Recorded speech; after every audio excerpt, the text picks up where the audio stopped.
I think I've put this off for not just a few months, but for a few years. Uh, the idea, the commitment that it takes to start this channel up, kind of terrifies me. It scares me a little bit, um, and I think it scares me from three standpoints. Um, I have some insecurities.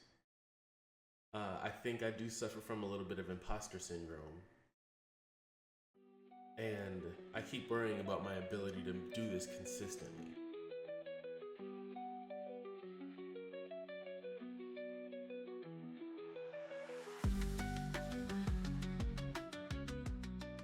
I'm confident that now is the time for me to do this. And if I'm ever going to overcome my insecurities, my imposter syndrome, and my fear of lack of consistency, then I have to push through it. So,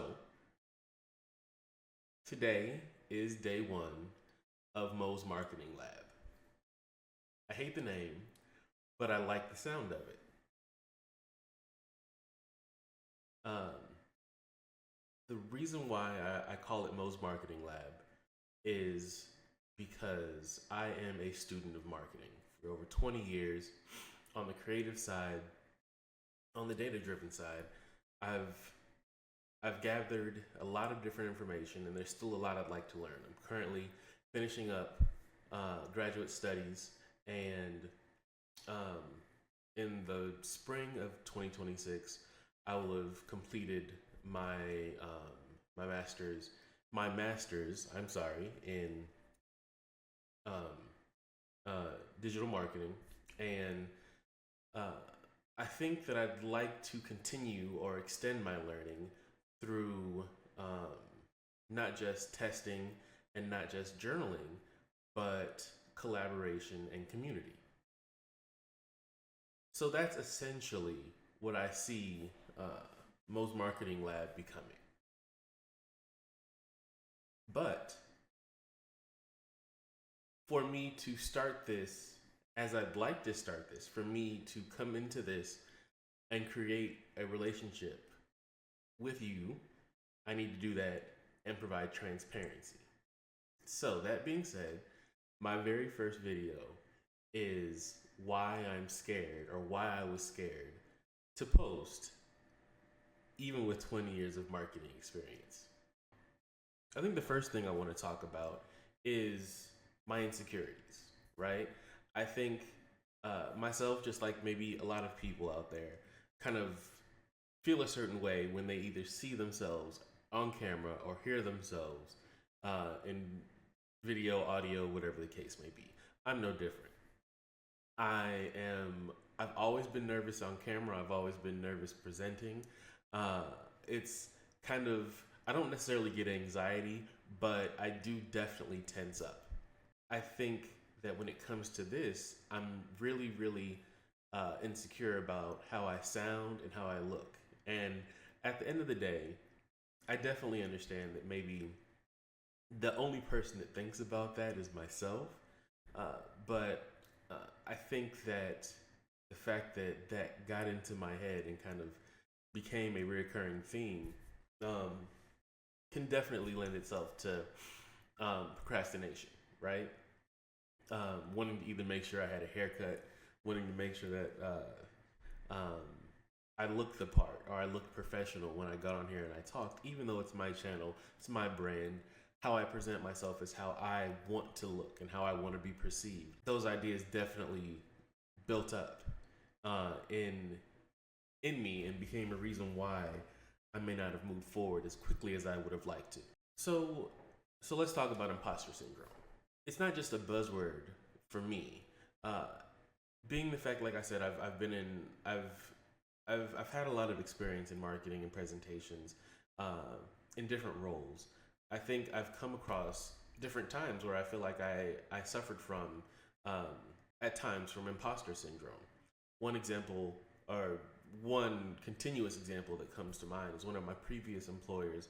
I worked as a marketing manager for a group of franchises, and I think it was about maybe about 20 or 30 franchises. It was a small company, but throughout the United States. And a part of this, and a part of this role, I would sit down with franchisees. We would discuss their marketing. We would discuss campaigns. We would discuss strategies, implementation.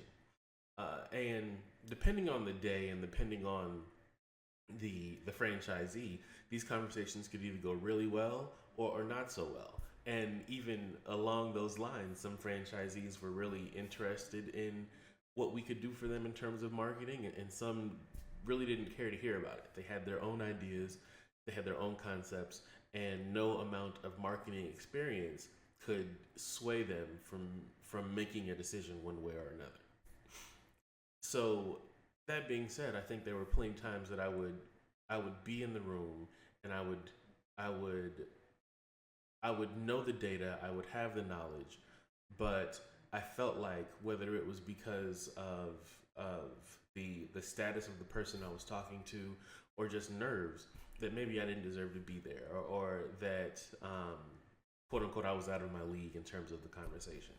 And um, I think one of the funny things is at some point I eventually decided to move on from that role, and I remember my last day, I had talked to my boss, and I said, "Hey, is there any way that you can kind of give me feedback?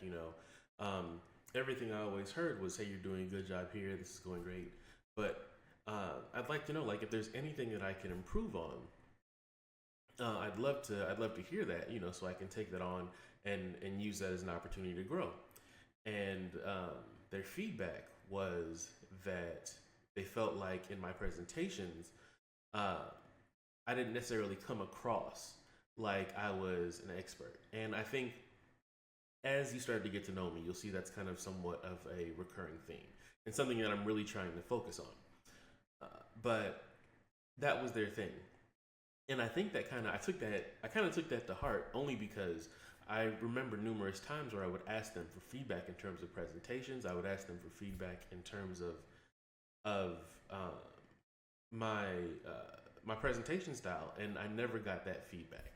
And it would have been while I was in that role, it would have been nice if I'd have got that at the time, because maybe in my head I thought that I would have used that as an opportunity to improve, right? But like I said, um, that kind of confirmed what I was thinking in terms of my imposter syndrome and how it played into how I came across in that role. And then there's the consistency lie, right? The reason that I tell myself that I don't have time to plan out content, I don't have time to create the scripts, to storyboard, whatever the case may be.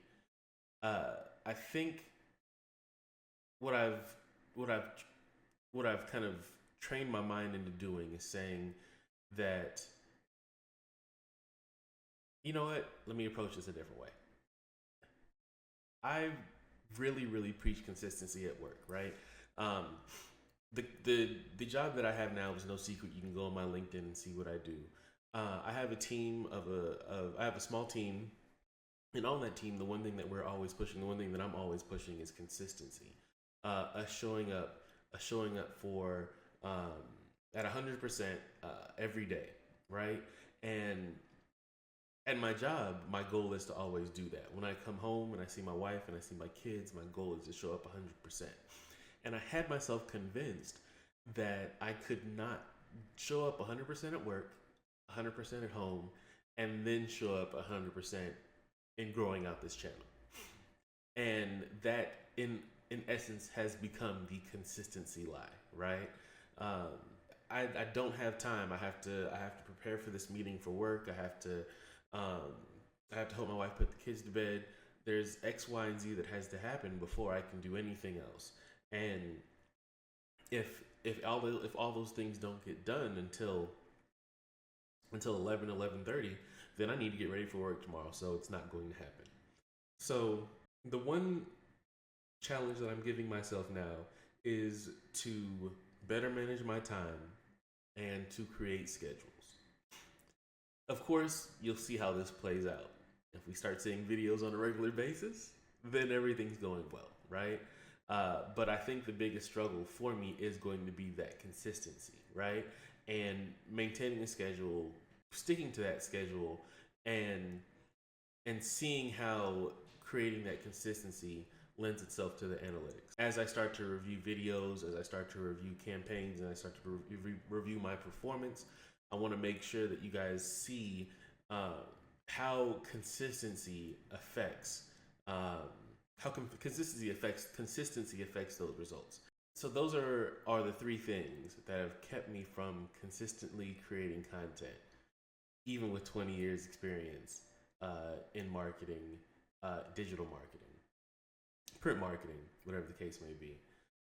If any of those three things apply to you, or you feel like they've affected your ability to create content, assets, creative, whatever the case may be, then essentially I'm saying that this channel is for you. Um, if you have ever dealt with those things, or however you've gotten over those things, if that's something that you would like to give me insight on, I'd love to hear about that in the comments. I'd love to, even if it's not in a comment, I'll probably have my email address in here somewhere. Feel free to reach out to me. And just let me know what you've done. Let me know exactly what you did. Whether it was repetitive, whether it was a specific, I guess, a specific thing that you did that actually helped you through it. I'm eager to hear about your story. So, yeah. The big thing here is that I'm coming into a situation knowing that I'm here to apply the knowledge that I already have, and make sure that I'm open to learning and open to growth. And I'm hoping that I attract people who are actually excited to do the same thing, because that's what this channel is all about.